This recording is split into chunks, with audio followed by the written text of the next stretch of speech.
Hey guys, welcome back to my channel. So today's video is super exciting. I'm going to be going over some of the things that I plan to do differently the second time around when it comes to everything baby related. So if you are new to my channel, my name is Tiffany. I do have a 2.5-year-old little girl who's actually sleeping behind me, and I'm currently pregnant with a baby boy due May 4th. So we are super excited and we have came down to the wire, but it really just got my husband and I talking about things that happened the first time and if I plan to do things differently, and there is a lot I want to do differently.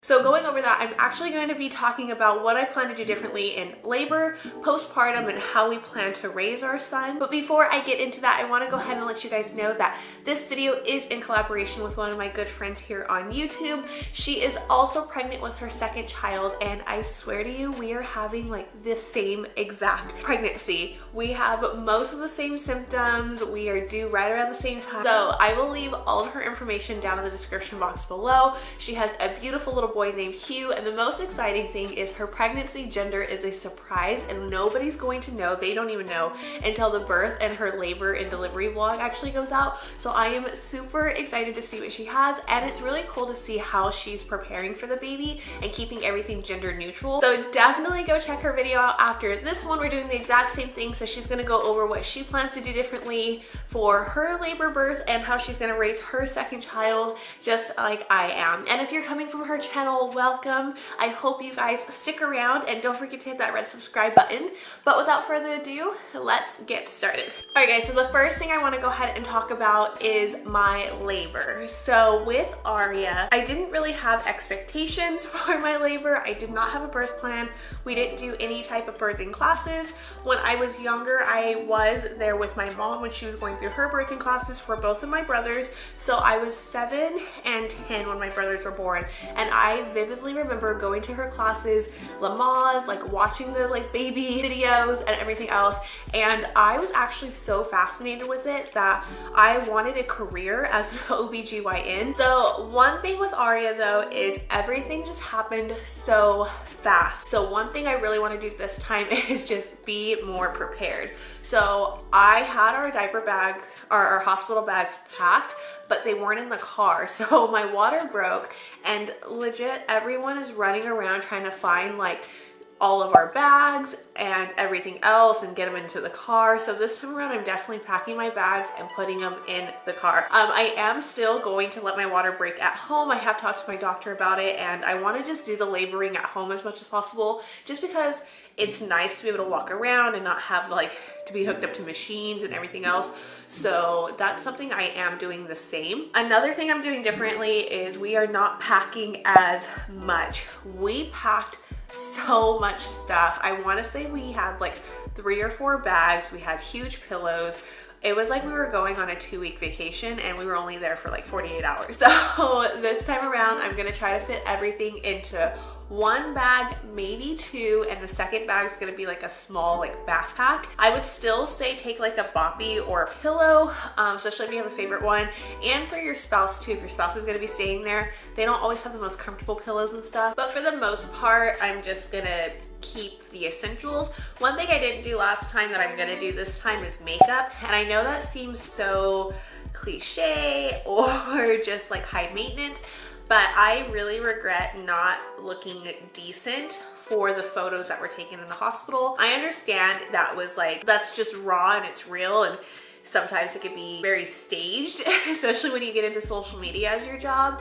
But when I look back, like we don't have any of those photos up, but when I look back at those photos, like all I see is, I don't even know how to explain it. I looked so bad. I mean, it was the fact that I had no sleep and I just had like bags under my eyes, and that's all I see. I'm not gonna do anything over the top and extravagant, but something that makes me feel comfortable and beautiful, because you are after giving birth, but it doesn't really show in pictures. So another thing I plan on doing differently for labor, and this has nothing to do with anyone in my family. I don't think we really thought things through, and the situation was different. So we lived an hour, almost an hour and a half away, and my in-laws were in a different direction, about an hour and a half away.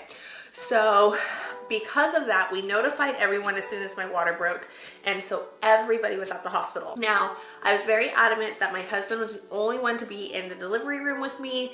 Everyone was on the same page, but when the time came, and because of the chaos and how fast things were moving and we were just trying to get back there, my family ended up in the delivery room with me, and that's not what I wanted. And so as we're trying to shoo people out, and the only person not in the delivery room is my husband. Like, I think he had to go move the car. So I have everyone else but my support system there. And so I'm lightweight freaking out, and it was just chaos in there because you have nurses trying to check you, people are trying to undress you, and I was like worried that, you know, the wrong people were in the delivery room with me that weren't really my support system. And so it got to a point, because of how loud things were, we had to raise our voices to clear out the room because that's what I wanted. And so feelings were hurt. I think this time we live 10 minutes away from the hospital, I'm just gonna have everyone wait at the house, especially too, you don't have to be cramped in the waiting room.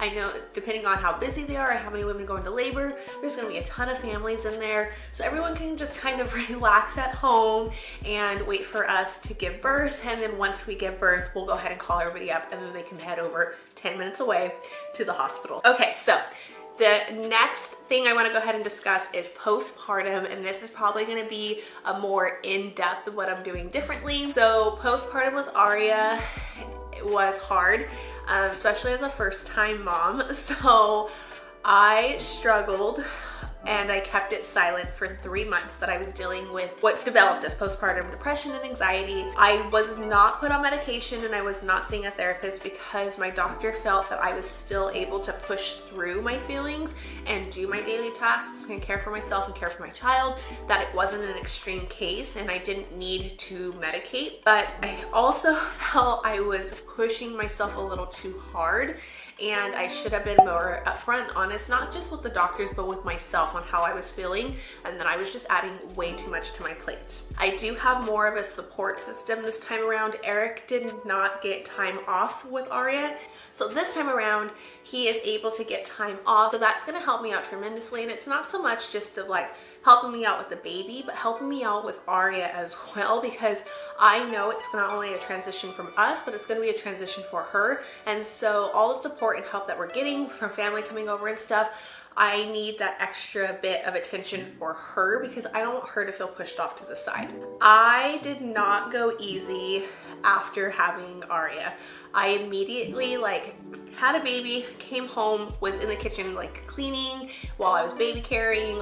I have a 3-day-old, but your body has just went through so much. I did not let my body recover, and because of that, it took about 16 weeks for me to actually heal. That is 16 weeks, so 4 months of me going through the post-bleeding process because I wasn't letting that wound inside heal.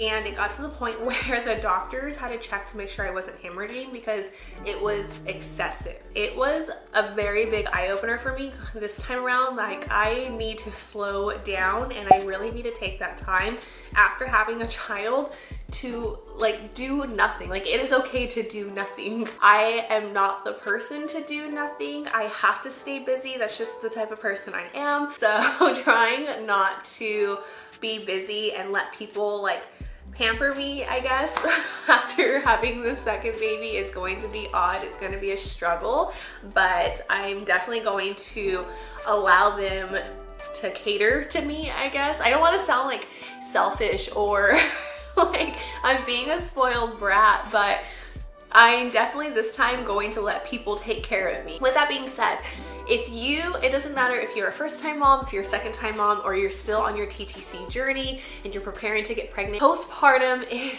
so important for you to take time for yourself to slow down and recover. I know there's people who will just stay in the room and only get up to use the bathroom or eat, and they say their body recovers so fast because they took that 2 to 3 weeks to do nothing. All right, and then the last thing I have to say that I'm gonna do is I was very shy when it came to breastfeeding. I know my rights and everything else. I know that people cannot stop you from breastfeeding in public, but even covered, I just didn't feel comfortable. And there was a lot of times I would go hide in the bathroom, and that's just, it's not a good sign, and that's not the example I want to set for my daughter. You know, if she ever wants to breastfeed or anything else, like, it's not a shameful thing. Even at home, if I had guests over, I would lock myself in a room, like, away from people.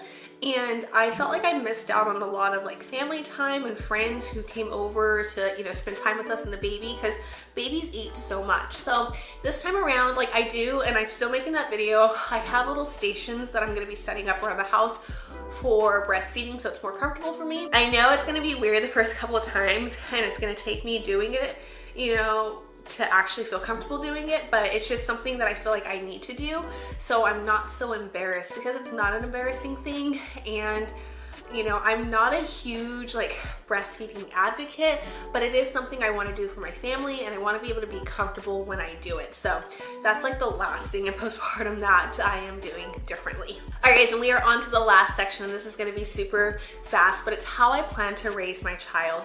So I have a very relaxed parenting approach. I know there's different mom styles, but my parenting approach, I am very like ride the wave, go with the flow. I don't really put a label on my style of parenting. You know, I was exclusively breastfeeding my child. Even though I worked full time, I pumped, so I made sure she had nothing but breast milk. We never had a supplement. We were lucky on that part. But, you know, I wasn't against it. It was just the ability, or the fact that I had the ability to do this and I didn't need to supplement. But it's not like I would have been upset if I had to. I also let her explore, and if I tell her and I know what she's about to do is not going to harm her a lot, but it may just kind of hurt, like she'll fall, you know, I'll warn her. And if she doesn't want to listen and she wants to fall, let the kid fall. Like, that's the approach I have, and I think that's the same approach I'm going to have with my son. Now I am going to try to push foods a little bit more. So with Aria, we did work full time. I didn't become a stay-at-home mom until she was 18 months old, and by that point, like, because Eric and I were gone so often, there wasn't a strict routine. So that's another thing I'm trying to do differently, is like have more of a routine, have more of a structure, and let everyone around me know this is the way I want to raise my child.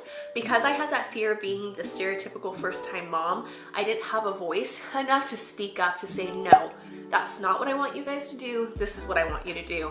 And I think it was because a lot of people were helping us out when it came to watching Aria, so we didn't have to stick her in daycare. So I was grateful for that. So I didn't want to cross any boundaries. But at the same time, it's my child, and at the end of the day, like, I have to deal with it. So that's one thing I really want to do with him, is just make sure I'm like pushing foods. I'm, you know, making sure I set boundaries with people more, and not be afraid to speak up to say, this is my child and this is the way I want things to go. Other than that, that's pretty much it. I mean, obviously as they get older, one thing I want to make sure that I do, since I do have one of each, I have a boy and I have a girl, I always grew up and I felt this way. I felt that the boys were treated differently than the girls, and that's one thing I don't want. So Eric and I are pretty much on the same page when it comes to parenting. Like, I could not have asked for a better partner in life and I just like to parent with and everything else, because we don't agree on everything, but when it comes down to parenting, we have like the same mind, and I love it. You know, we're very like, we're not going to use our kids against us. We're going to be on the same page when it comes to disciplining. Like, if one child asks one parent, don't expect a different answer from a different parent. Like, those are the type of things and ground rules that we have set. Another thing I want to make sure we have set, obviously this is later on in the future when they get older, but curfews are going to be the same. The boy does not get to stay out later. My son will not need to go to a party with my daughter to keep an eye on her or anything like that. Like, I want to raise my kids to be able to make the right decisions. And at the same time, I don't want them to become a statistic. You know, there's a lot of things that are going on in the world, but my job as a parent is not to bubble wrap them. My job as a parent is to instill morals and just value and things that are going to make them not put themselves in certain situations. That is my goal as a mom. That's all I can ask to do, and I want to keep an open relationship and open communication and dialogue with both of my children. So they feel comfortable coming to me as a mom to talk about those things that are hard to talk about. I didn't have that growing up, and you know, certain subjects like sex and things like that were very taboo in my family, and I felt if there would have been a different dialogue, I probably would have made some different decisions in my life. So I hope that all made sense to you guys. The best advice I can give you though as a first-time mom is have a plan, but know that it's not always set in stone, and let yourself relax. I guess go with the flow a little bit more. Parenting is not easy. We are gonna make mistakes, and it's completely okay as long as we learn from those mistakes. But I hope you guys enjoyed this video. If you did, don't forget to give this video a thumbs up. Don't forget to go check out my girl over at the Hitchcock Herd. I will leave her information down below as well as at the end of the video. If you guys are new, don't forget to hit that red subscribe button. As always, I love you, and I will see you in my next video.